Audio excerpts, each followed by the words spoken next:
teste que bastante é utilizado é o teste que a gente chama de J-Proof, ou teste de transparência.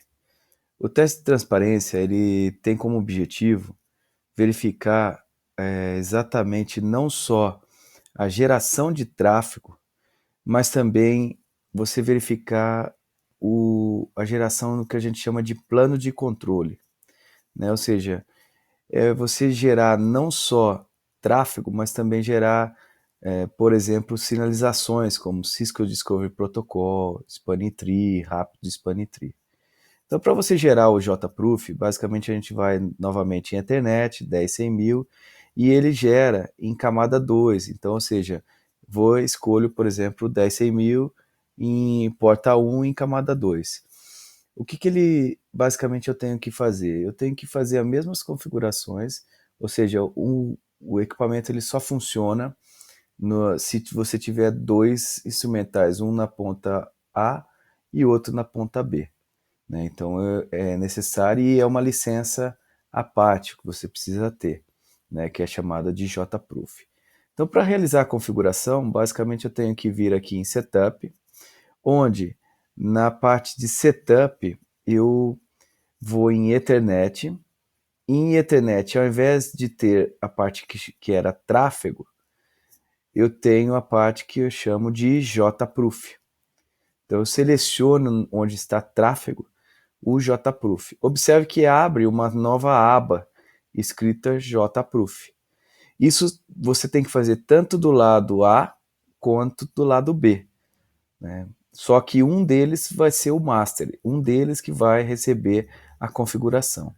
Então, ao aparecer essa aba de JProof, eu tenho que vir aqui em configuração rápida, e dentro da configuração rápida eu escolho quais são as famílias de teste de sinalização que eu quero ter. Então, se eu quero ter Spanning Tree, quero ter Cisco, quero ter o I3E, né, ou todos.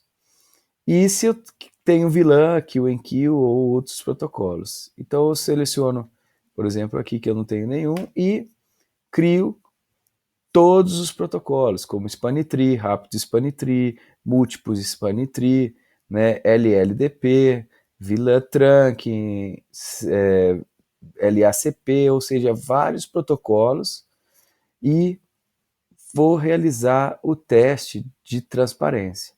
Como que é feito? Então eu vou agora em resultados, e dentro de resultados eu vou no aba Ethernet e tem um opcional escrito JProof.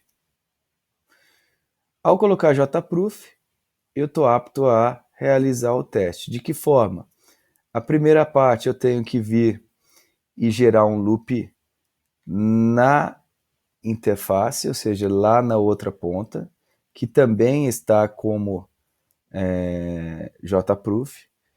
E após o loopback estar bem sucedido, eu clico em Start Frame.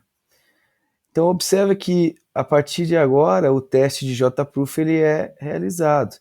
Então, ou seja, ele vai gerar na faixa de 100 pacotes, uma taxa baixa, mas uma quantidade de 100 pacotes, e vai verificar se recebeu esse pacote. Então, ou seja, o teste que eu estou fazendo, o Spanning Tree, por exemplo, nesse switch que eu tenho, que tem um segundo instrumental, ele não passou. O Rápido Spanning Tree também não passou.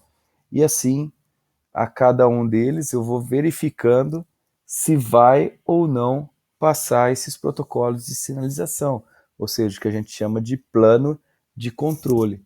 Então observe que, por exemplo, o GMRP, que é um tipo de protocolo, passou, né? Então, ou seja, pode acontecer do quê? Do switch bloquear alguns protocolos.